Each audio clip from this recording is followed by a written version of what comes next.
When the spirit of man is unawakened, he cannot know the great self within him, of which he is a part. Not knowing his true nature, and unable to see clearly, he is blinded by material delusions. Would not the creatures of the night, which never see the sun, deem the moon to be the most brilliant light in the sky above? So it is with man walking in the darkness of spiritual unconsciousness. He says, I am body, and the body is my whole being. And in the delusion of that belief, he becomes ensnared in an existence bound to matter. Like the creatures bound to an existence in the night, which cannot know the glories of things flourishing in the brilliance of daylight, so it is with men bound to the darkness of spiritual ignorance. The above verse from the Colburn is explaining the spiritual ignorance of man who does not understand he is more than just his physical container, and that this flawed perception actually creates his reality, and he is trapped in bondage to the illusion of the material plane. The verse is also perfectly representing the next tarot card, number 7, the Chariot, and is symbolic of the ethereal form of the male and female twin souls and the ethereal plane. As we have discussed previously, our souls move between the material and ethereal plane during our incarnations on this realm. This ethereal plane is also relayed in the Greek mythology of Hades. Hades was not only a place where one could face a time of torment as a soul while awaiting their physical incarnation, but the mythology also tells there were levels within Hades where the good souls spend their time in a beautiful garden awaiting to be incarnated again. On the ethereal plane, we are closer to the divine, and as such, we have a full understanding of ourselves. However, we do not have the benefit of this understanding when we incarnate physically onto the material plane. So let us look further into the Chariot card and see what we can unlock within its symbolism to help us better understand the true extent of our potential and who we really are. The Chariot card is card number 7. The number 7 is relating to the 7 energy points or primary chakras within our ethereal form. It is also relating to the 7 gates, which are symbolic of the ascent from the root chakra, our first gate, back to reunite with God consciousness at the 7th gate, which equates to the crown chakra. If we look to the ancient Egyptian number key, we will see that the number 7 is also connected with the root chakra. This is again symbolic of the ascent of the soul back to God consciousness, which begins at the root chakra, the first gate. These 7 gates back to the divine can also be related to the Sumerian mythology of the goddess Inanna, who was symbolic for the divine female twin soul and her journey of sacrifice as she passes through each of the 7 gates of the underworld. The underworld being symbolic for the material plane, and each gate is depicting our ascent back to reunite with divine source. We see this theme repeated in Jacob's ladder, where there are 7 rungs on the ladder back to heaven. And according to the Jewish teachings, before the coming of the Messiah, the first angel, representing the 70th year exile of Babylonia, climbed up 70 rungs and then fell down. So again we see there is a connection to the path back to God and the number 7. This path back to God consciousness through these gates or levels is relayed in the verse Matthew 7:14. Because strait is the gate and narrow is the way which leadeth unto life, and few there be that find it.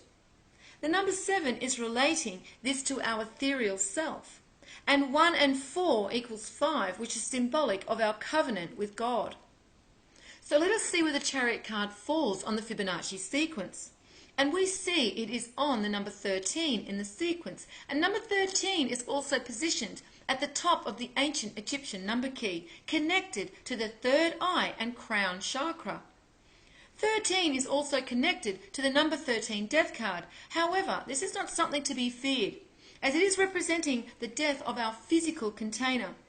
For we must understand that we are ethereal beings in our truest form, for that is how we were first created from God consciousness. Therefore, symbolically, when we are incarnated on the material plane within our physical bodies, we are in death, unlike our ethereal self, which is immortal. We also see another connection to the physical within the number 13. For when we add 1 and 3, this equates to 4. And as we saw with the Emperor card, 4 represents foundation and the earth.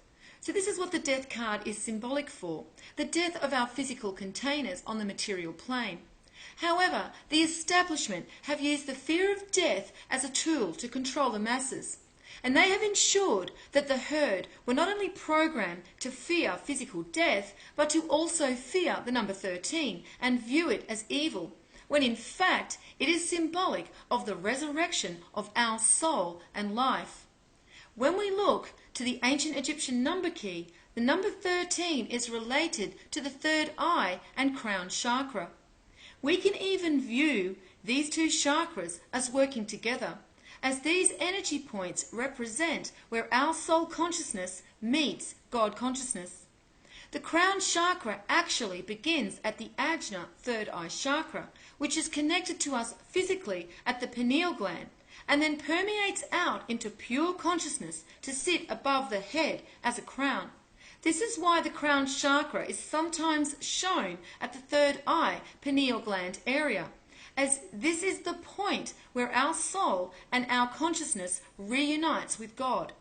It is the gate through which we leave our physical containers, and it is actually referred to as the gateway in the Hindu tradition. On the Kabbalah tree of life, the third eye pineal gland is relating to Daleth, also called door, once again showing that it is at this point we reunite with divine source. We can also see this spoken of in scripture as meeting God face to face or eye to eye. And in this verse it is symbolic of the third eye pineal gland opening to see God face to face. But this is done through the heart first. Psalm 27:8. When thou saidst, seek ye my face, my heart said unto thee, thy face, Lord, will I seek. 2 and 7 equal 9, and is symbolic of the divine Trinity, the divine twin souls and God meeting face to face. And the number 8 is symbolic of the immortal soul and God's source, and is also connected to the heart on the ancient Egyptian number key. In the Hindu tradition, the crown chakra is called the Sahasrara, and is the 7th primary chakra. So again, we have a connection to the number 7 chariot card and the crown chakra. The crown chakra is considered to be the chakra of pure God consciousness, and it is symbolized by a lotus with 1,000 multicolored petals. It is located either at the crown of the head or above the head.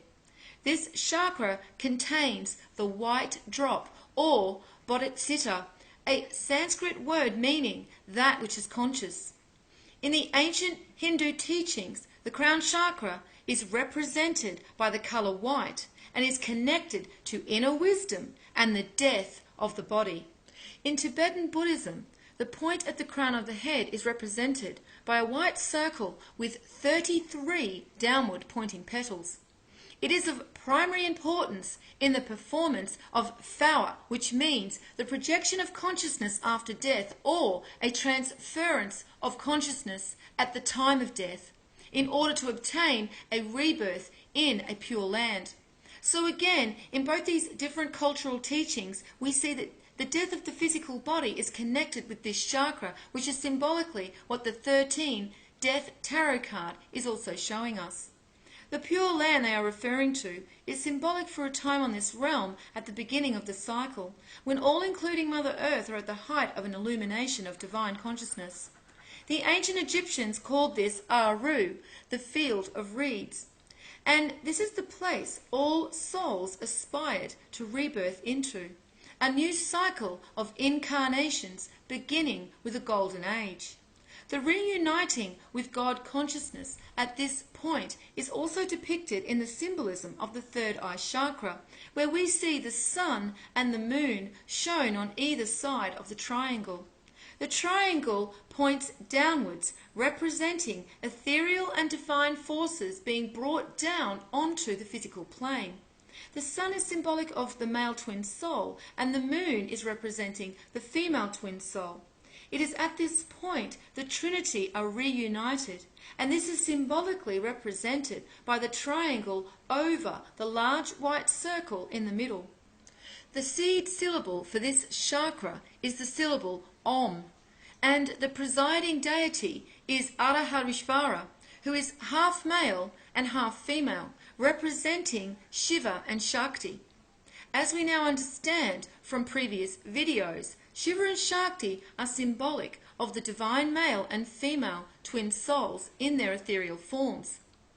In the ancient Hindu texts, it says in the repetitive cycle of the eons, Arharishvara is ordained to reappear at the beginning of every creation as in the past.